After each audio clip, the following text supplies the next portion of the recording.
उत्तर प्रदेश के छोटी से गांव सूरजपुर में सावन का महीना किसी त्योहार से कम नहीं माना जाता था। चारों तरफ हरियाली, मिट्टी की सौंधी खुशबू और रिमझिम बारिश पूरे गांव को खुशियों से भर देती थी। लेकिन गांव के बस स्टैंड के पास एक छोटा सा ठेला ऐसा था जहां बारिश शुरू होते ही सबसे ज्यादा भीड़ लगती थी। वो ठेला था रामदास और उनके बेटे रवि का। दोनों मिलकर एक खास तवा तड़का मैगी बनाते थे जिसका स्वाद दूर दूर तक मशहूर था। कहा जाता था कि जिसने एक बार रामदास के हाथ की तवा तड़का मैगी खा ली वो दोबारा जरूर लौट कर आता था। सुबह सुबह ही रामदास तवे को गर्म कर चुके थे। बारिश की हल्की बूंदें तिरपाल पर पड़कर मधुर आवाज कर रही थीं। उसी समय दूर आसमान में काले बादल तेजी से घिरने लगे। रवि बेटा, हाथ थोड़ा तेज चला, आज बारिश जमकर होगी। ऐसे मौसम में लोग गर्मा गर्म तवा मैगी ही ढूंढते हैं। जी बाबूजी, सब तैयार है। याद रख, सब्जियां ज्यादा मत पकाना, हल्की कुरकुरी रहेंगी तभी स्वाद आएगा। मैं रोज आपको देखता हूँ बाबूजी, एक दिन बिल्कुल आपके जैसा बन जाऊंगा। मेरे जैसा नहीं, मुझसे भी अच्छा बनना। कुछ ही मिनटों में तेज बारिश शुरू हो गई। बारिश के साथ ही लोगों की भीड़ ठेले की तरफ दौड़ पड़ी। गांव के कॉलेज के लड़के, खेत से लौटे किसान और बस का इंतजार कर रहे यात्री, सबकी पहली पसंद यही तवा मैगी थी। रामदास भैया, 2 प्लेट एक्स्ट्रा तड़का। हमारे लिए भी जल्दी बनाइए, खुशबू से ही भूख लग गई। अरे भाई, सबको मिलेगी, यहाँ कोई खाली पेट नहीं जाएगा। रामदास बड़ी तेजी से तवे पर मक्खन डालते, फिर लहसुन, फिर प्याज, फिर शिमला मिर्च और आखिर में एक छोटा सा पीतल का डिब्बा खोलकर उसमें से लाल रंग का मसाला डालते। जैसे ही मसाला तवे पर गिरता, पूरे इलाके में ऐसी खुशबू फैल जाती कि राह चलते लोग भी ठेला देखकर रुक जाते। रवि रोज ये सब देखता था, लेकिन उसे आज तक समझ नहीं आया कि उस डिब्बे में आखिर क्या है। बाबूजी, इसमें आखिर कौन सा मसाला है? हर हुनर की एक पहचान होती है बेटा, और हर पहचान का एक राज। तो क्या मैं भी कभी जान पाऊंगा? जब समय आएगा, सबसे पहले तुझे ही बताऊंगा। शाम तक पूरा सामान खत्म हो गया। ठेला खाली हो चुका था। रवि गले में रखे नोट गिन रहा था।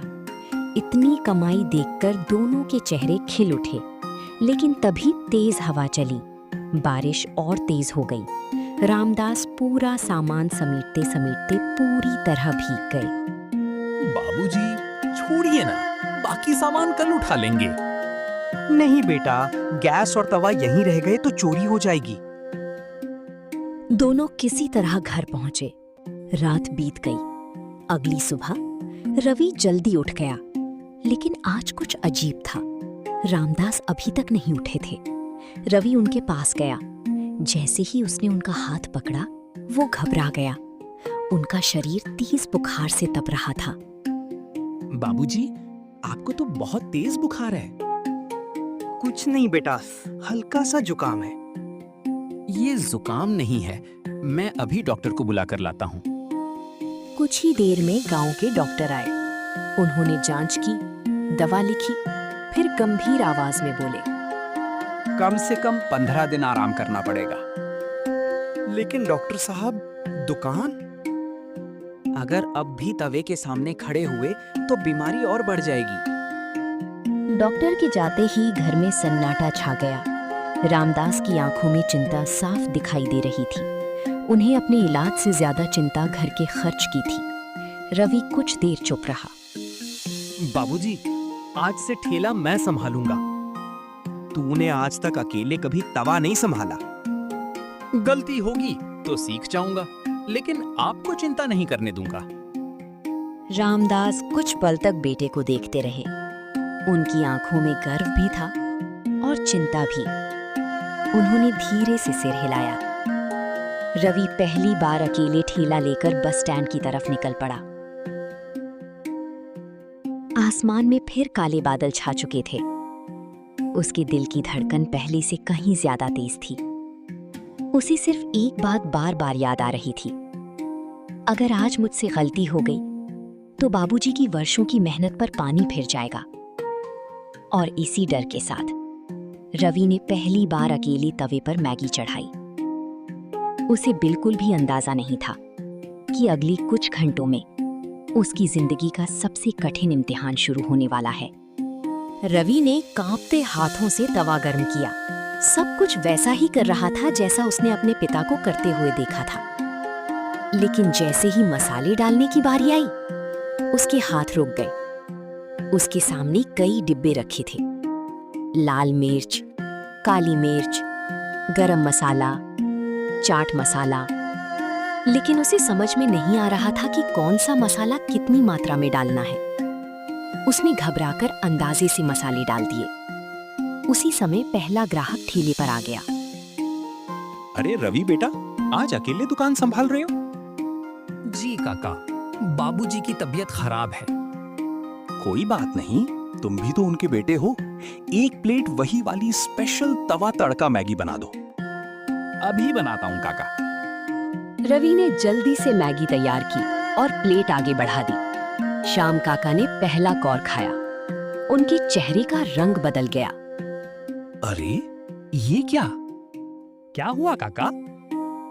बेटा, इसमें नमक इतना ज्यादा है कि बाकी स्वाद दब गया और मिर्च भी ठीक से नहीं मिली। आज वो बात नहीं है। इतने में 2 और ग्राहक आ गए। उन्होंने भी मैगी खाई, लेकिन इस बार भी सब निराश हो गए। रवि, आज स्वाद गायब है। धीरे धीरे लोगों ने दूसरी दुकानों की तरफ जाना शुरू कर दिया। जो ठेला हमेशा ग्राहकों से भरा रहता था, आज लगभग खाली था। रवि पूरे दिन सिर्फ 4 प्लेट बेच पाया। शाम को जब उसने गल्ला खोला तो उसमें मुश्किल से कुछ 100 रुपए थे। उसकी आंखें भर आईं। घर पहुंचते ही उसने चुपचाप पैसे पिता के सामने रख दिए। रामदास सब समझ गए। क्या हुआ बेटा? मुझसे नहीं होगा बाबूजी, मैं आपका नाम खराब कर दूंगा। लोग कह रहे थे कि स्वाद खत्म हो गया। रामदास मुस्कुराए। उन्होंने रवि को अपने पास बैठाया। हार पहली सीढ़ी होती है बेटा। अगर पहली असफलता से ही लोग बैठ जाते तो कोई भी उस्ताद नहीं बनता। रामदास ने धीरे धीरे बिस्तर के नीचे हाथ डाला। वहां से एक छोटा सा पुराना स्टील का डिब्बा निकाला। अब समय आ गया है। आज मैं तुझे अपने स्वाद का सबसे बड़ा राज बताता हूँ। रवि ध्यान से सुनने लगा। लोग समझते हैं कि मेरी मैगी का स्वाद सिर्फ मिर्च की वजह से है, लेकिन असली जादू मसाले में नहीं, उसके सही समय में है। जब लहसुन सुनहरा हो जाए और सब्जियां आधी पके, तभी ये मसाला डालना।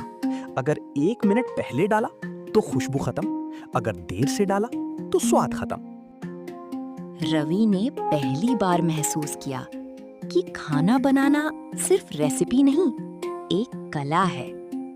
बाबूजी, मैं कल फिर कोशिश करूंगा। बस एक बात याद रखना, मैगी पैसे कमाने के लिए मत बनाना, किसी भूखे इंसान को खुश करने के लिए बनाना। अगली सुबह रवि पहले से कहीं ज्यादा आत्मविश्वास के साथ ठेला लेकर निकला, लेकिन उसे नहीं पता था कि कोई दूर खड़ा उसे लगातार देख रहा है। वो था गांव का पुराना फास्ट फूड वाला कल्लू। कभी उसकी दुकान पर सबसे ज्यादा भीड़ लगती थी, लेकिन पिछले कुछ महीनों से लोग रवि और रामदास के ठेले पर जाने लगे थे। पहले बाप ने मेरा धंधा चौपट किया, अब बेटा करेगा? ऐसा कभी नहीं होने दूंगा। रवि ने इस बार बिल्कुल पिता के बताए तरीके से मैगी बनाई। जैसे ही उसने आखिर में सीक्रेट मसाला डाला, वैसी ही खुशबू फैल गई जो पहले रामदास के ठेले से आया करती थी। पास से गुजर रहे लोगों के कदम अपने आप रुक गए। अरे, आज फिर वही खुशबू आ रही है। लगता है रवि ने सीख लिया। कुछ ही देर में ठेले पर फिर भीड़ लग गई। रवि तेजी से मैगी बनाने लगा। दूर खड़ा कल्लू ये सब देख रहा था। उसकी आंखों में जलन साफ दिखाई दे रही थी। अब समझ आया, राज उस छोटे डिब्बे में छिपा है। अगर वो डिब्बा मेरे हाथ लग जाए तो पूरा गांव फिर मेरी दुकान पर आएगा। उस शाम रवि खुशी खुशी घर लौटा। उसने पहली बार पूरे दिन का सारा सामान बेच दिया था। रामदास की आंखों में खुशी के आंसू आ गए। लेकिन उसी रात घर के बाहर अंधेरे में एक साया चुपचाप खड़ा था। वो रवि के घर पर नजर रख रहा था और उसके होठों पर एक खतरनाक मुस्कान थी। उसे सिर्फ एक चीज चाहिए थी, वो छोटा सा स्टील का मसाले वाला डिब्बा। रवि और उसके परिवार को अभी बिल्कुल भी अंदाजा नहीं था कि अगली रात उनकी जिंदगी की सबसे बड़ी परीक्षा आने वाली है। उस रात पूरे सूरजपुर गांव में तेज बारिश हो रही थी। बिजली बार बार चमक रही थी और गरजते बादलों की आवाज से पूरा इलाका गूंज रहा था। रवि और उसके पिता गहरी नींद में सो रहे थे, लेकिन घर के पीछे की दीवार के पास एक साया धीरे धीरे आगे बढ़ रहा था। वो कोई और नहीं बल्कि कल्लू था। उसने खिड़की खोली और दबे पांव घर के अंदर घुस गया। उसे पूरा यकीन था कि अगर सीक्रेट मसाले का डिब्बा मिल गया तो फिर पूरा गांव उसकी दुकान पर लौट आएगा। बस एक बार वो डिब्बा मिल जाए, फिर देखना पूरा सूरजपुर मेरी मैगी का दीवाना होगा। कल्लू ने रवि का थैला खोला। उसे वही छोटा सा स्टील का डिब्बा मिल गया।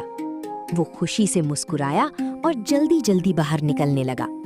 लेकिन तभी उसका पैर एक खाली बाल्टी से टकरा गया। धड़ाम!